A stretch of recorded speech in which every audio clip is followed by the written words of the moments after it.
Olá, gente querida! Hoje é terça-feira, dia 16 de agosto. Com Jesus, nós estamos subindo para Jerusalém. No Evangelho de Mateus, os capítulos 19 e 20 são dedicados a esta subida de Jesus a Jerusalém. E nós estamos na 20ª semana do tempo comum. O texto do Evangelho desta terça-feira é de Mateus, capítulo 19, versículos 23 a 30. Naquele tempo, Jesus disse aos discípulos: Em verdade vos digo, dificilmente um rico entrará no reino dos céus. E digo ainda, é mais fácil um camelo entrar pelo buraco de uma agulha do que um rico entrar no reino de Deus. Ouvindo isso, os discípulos ficaram muito espantados e perguntaram: Então, quem pode ser salvo? Jesus olhou para eles e disse: Para os homens isso é impossível, mas para Deus tudo é possível. Pedro tomou a palavra e disse a Jesus: Vê, nós deixamos tudo e te seguimos. O que haveremos de receber? Jesus respondeu: Em verdade vos digo, quando o mundo for renovado e o Filho do Homem se sentar no trono de sua glória, também vós, que me seguistes, havereis de sentar-vos em 12 tronos, para julgar as 12 tribos de Israel. E todo aquele que tiver deixado casas, irmãos, irmãs, pai, mãe, filhos, campos, por causa do meu nome, receberá 100 vezes mais, e terá como herança a vida eterna. Muitos que agora são os primeiros, serão os últimos. E muitos que agora são os últimos, serão os primeiros. Palavra da salvação. Glória a vós, Senhor. Minhas irmãs e meus irmãos, como já lhes disse, no início do capítulo 19, Jesus tomou a decisão de subir a Jerusalém. No Evangelho de Mateus são apenas 2 capítulos dedicados a este caminho de Jesus para Jerusalém. No Evangelho de Marcos, ainda menos, é somente um capítulo, o capítulo 10. O Evangelho de Lucas é que é muito especial neste sentido. São 10 capítulos. De 9:51 até 10:27, no Evangelho de Lucas temos a subida de Jesus para Jerusalém. O que aconteceu? Conclui-se a missão de Jesus na Galileia, uma missão marcada pelo anúncio do reino de Deus, pelas multidões que acorrem e seguem Jesus, por muitos milagres e sinais, pelo ensinamento aos discípulos e também pela resistência dos fariseus.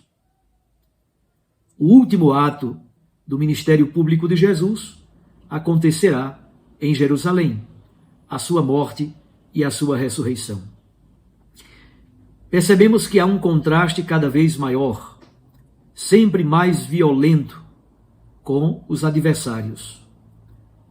Depois, nos capítulos 24 e 25, há o discurso escatológico, o discurso sobre o fim dos tempos, e finalmente no Evangelho de Mateus, nos capítulos 26, 27 e 28, há a sua paixão, morte e ressurreição. Mas olhemos mais de perto o texto do Evangelho de hoje. Depois do encontro com o jovem rico, ontem, cujo tema já era a relação com os bens materiais, Jesus começa o texto do Evangelho de hoje com uma comparação hiperbólica Hipérbole significa exagero. De propósito, Jesus utiliza uma linguagem hiperbólica, exagerada, para falar da dificuldade que há para os ricos entrarem na lógica do reinado de Deus. É um dito da época: mais fácil um camelo passar pelo buraco de uma agulha do que tal coisa acontecer. É uma sentença, um ditado utilizado pelas pessoas quando querem dizer algo bastante difícil. Os versículos 25 e 26 apresentam a reação imediata dos discípulos. Eles ficam perplexos, não conseguem compreender e se perguntam: mas afinal, quem poderá ser salvo? Por que os discípulos perguntam isso? Porque na tradição bíblica do Antigo Testamento, a salvação, a bênção, provém exatamente. O sinal da bênção, um dos sinais, é a prosperidade. Mas também a longevidade, isto é, viver muitos anos. E também a posteridade, ter muitos filhos. Dinheiro, idade e filhos eram sinais da bênção de Deus. E agora Jesus está dizendo que é muito difícil para o rico, apegado ao seu dinheiro, entrar na lógica do reino de Deus. Quem poderá salvar-se? É a pergunta dos discípulos. A resposta de Jesus é: Deus torna possível aquilo que é quase impossível. Porque do ponto de vista bíblico, do ponto de vista do reino de Deus pregado por Jesus, há uma incompatibilidade entre Deus e o dinheiro. Há uma incompatibilidade entre Mamon, o Deus do dinheiro, e o Deus de Jesus Cristo. Mas Deus torna possível aquilo que aparentemente é impossível. Isso é dom de Deus. Vocês recordam que na parábola do semeador, a semente que cai entre os espinhos até germina, mas a plantinha não consegue crescer. Por quê? As preocupações da vida, o trabalho, a correria, a busca desenfreada do dinheiro, o desejo deste mundo e o desejo de riquezas faz com que a plantinha logo morra, não consegue crescer, porque preocupações desmedidas com bens materiais impedem a generosidade para a acolhida da palavra, para fazê-la germinar e produzir fruto.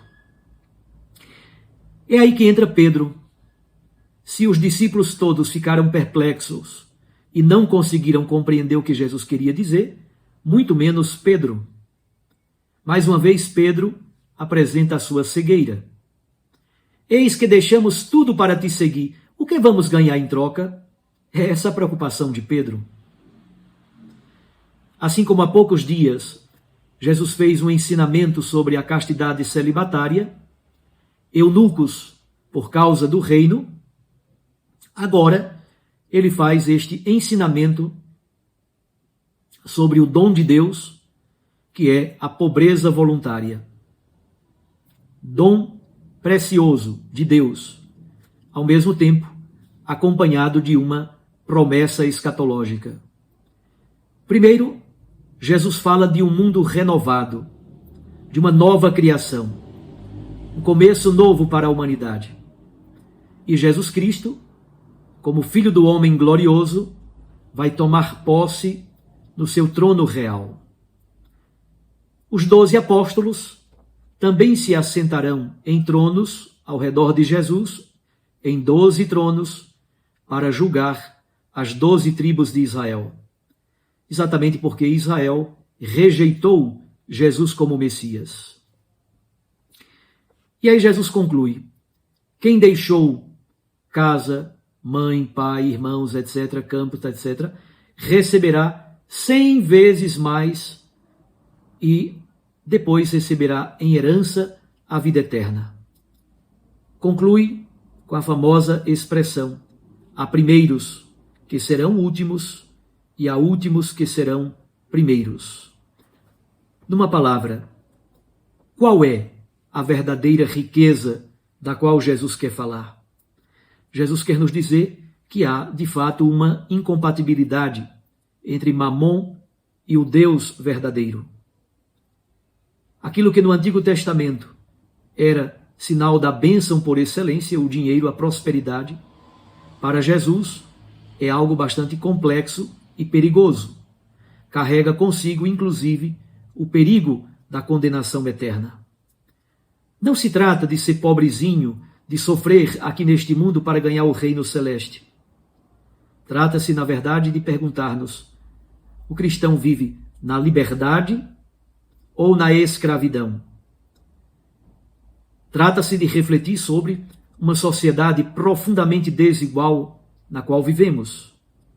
A lógica e o poder do mercado que destrói, que mata tantos de fome, que exclui, que rejeita e deixa tantos filhos de Deus na sarjeta da vida. Isto é, Jesus quer que cada cristão viva com dignidade, tenha o bem-estar digno de sua família, trabalhe e viva do suor honesto do seu trabalho. Tudo isso está de acordo com o projeto de Deus. Mas Jesus faz uma radical crítica profética às pessoas que se tornaram escravas do dinheiro, escravas dos bens materiais e não conseguem perceber que o ser humano precisa viver a solidariedade, a empatia, a capacidade de compartilhar, de não tornar os pobres invisíveis. Uma pesquisadora espanhola cunhou um termo interessantíssimo, aporofobia, que significa pavor a pobre, o ódio aos pobres, o horror aos pobres. E muitas pessoas vivem exatamente marcadas pela aporofobia. Tem pavor, preconceito, rejeita, exclui os pobres. São invisíveis, estão caídos em nossas calçadas e nós passamos ao largo e não temos o mínimo de empatia e de solidariedade. A palavra de Jesus no Evangelho de hoje é um grito profético e um convite para vivermos dignamente, trabalhando dignamente e honestamente, vivermos do fruto honesto e do suor do nosso trabalho, mas ao mesmo tempo percebermos que há no mundo tantas desigualdades e nós precisamos vencer o egoísmo e abrir o nosso coração para a solidariedade, para a empatia e para a partilha. Que Jesus nos dê esta grande graça. Um abraço a você, fique com Deus e com sua Mãe Maria Santíssima.